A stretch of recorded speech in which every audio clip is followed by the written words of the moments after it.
All right, welcome back everyone. It is March 7th.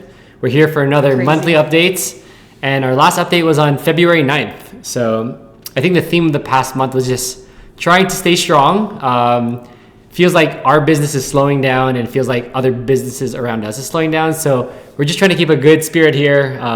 We're putting in the work every day, and it's sometimes it sucks because like the results aren't showing, but I think we were lucky enough to build our business up to a place where we can tolerate this season of stagnation. Yes, we're taking it on the chin. We're getting our hits in, but you know what? It's okay. So our main focus, because it's been a little slow, has been sales because of this. We made a big kind of pivot based off of our last sales, which is basically that we were getting no new med spa clients. So we we're like, damn, should we keep talking to med spas? Right. So we took that out. So goodbye to the Ads Navigator, goodbye to med spas. We'll still keep our current clients, but not actively trying to get new ones. And now what are we doing? Yeah, say hello to the Profit Pandas. So maybe Kyle, you could put a little bye-bye the Ads Navigator and hello Profit Pandas. Yeah. Ironically, see what happened this month. So one of our clients actually paid for a new product that we have. It's basically creating ad designs. So we did that, doing some like AI research on what kind of ad designs to do. We got 2 returning clients. I guess it's the season for their products. So they finally came back. And we got one we started a new a really, really small package. And we had one client sign up for that. It's like a one-time thing. So it was kind of an experiment. I'm not sure how well that will move in the future. But unfortunately, as usually, we kind of lost a client, but then they decided to come back. So that was a kind of weird thing. But kind of the really sad news is that we're potentially losing 2 clients. And so we're doing our best to kind of keep them around, kind of show why we're giving them value. Yep. So, trying our best out here to just stay alive and not hate this shit, but it's part of it. So in terms of sales channels, we're in a lot of different places now. We're cold calling, we're doing content, obviously.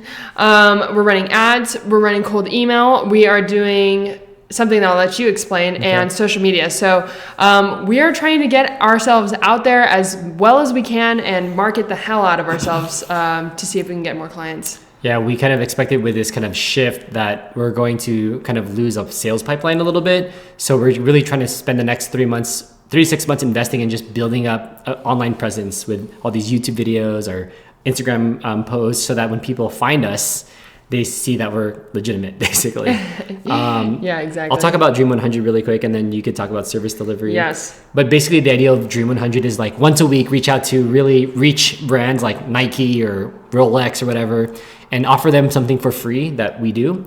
In this case, maybe like an ad design.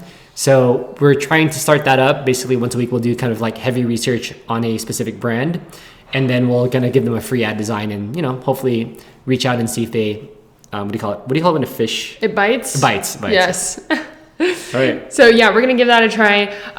Something kind of unexpected, actually. When we first started up again with med spas, re-enabled SEO as a service that we gave our clients. And somehow, some way, this is the service I think we spend the least amount of time looking at, but is somehow actually doing consistently probably the best across all the clients, which is insane to me. So shout out to our SEO guy.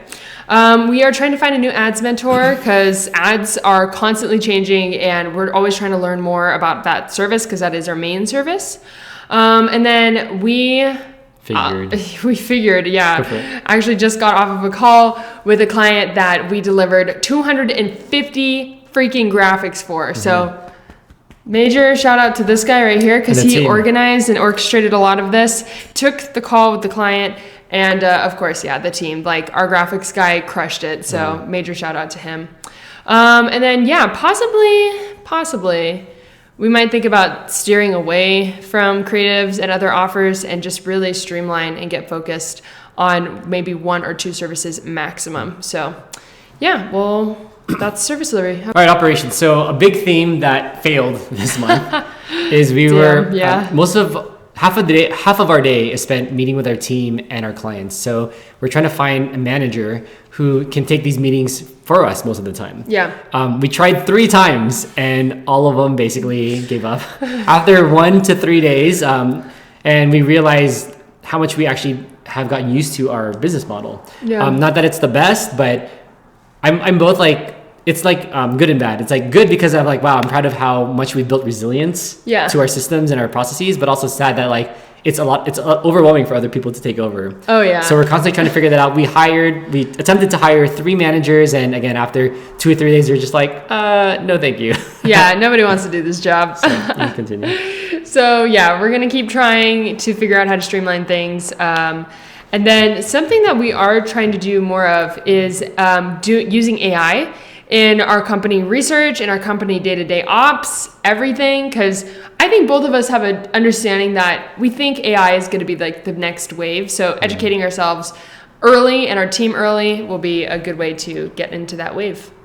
Something that we have been doing weekly that's been very helpful and I would say eye-opening in terms of tools and systems is this guy that we met through our coaching program, Client Ascension. Camilo has really helped us a lot with getting our shit straight for this 250 creatives project. And we realized the other day that you guys have a shared hobby. Yeah, so we're both ex-magicians. So yeah, there you go. So thanks, Camilo, for all your help. We do appreciate it.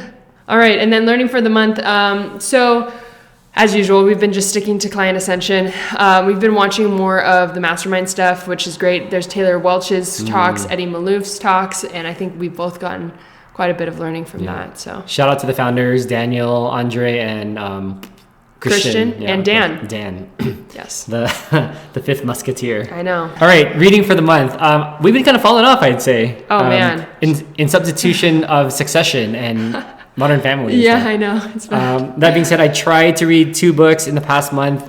The first one was Invent and Wander, the collective writings of Jeff Bezos. I got through half of it. The first part is pretty cool.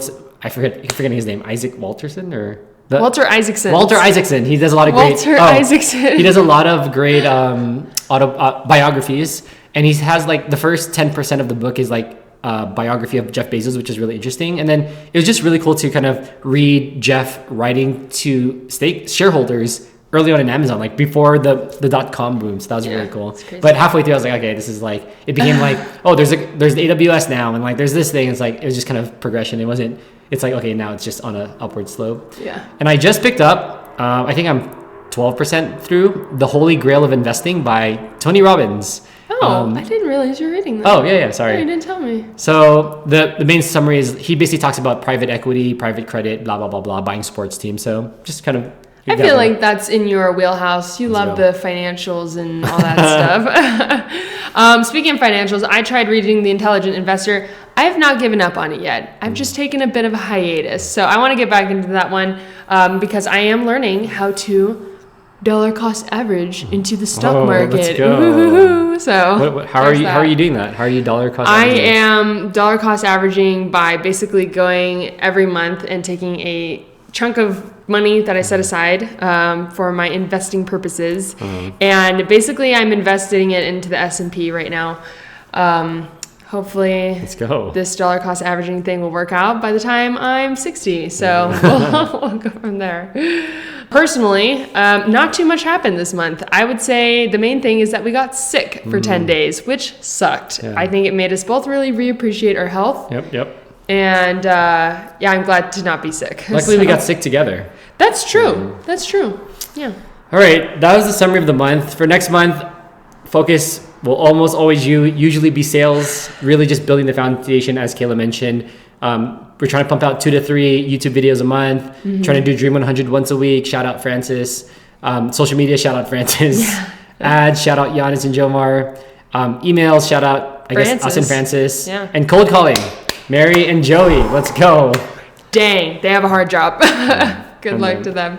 And then, of course, I think something that both of us are going to be focusing on a lot that the manager really showed us is that we need to streamline things, whether it be our service delivery, our sales, or overall processes across the team. Just make things more simple. So got to stay focused. Keep it simple, stupid. Yep. That's what they say. All right. All right. Oh Oh. gosh. Oh gosh, there's more. All right, peace. See you later.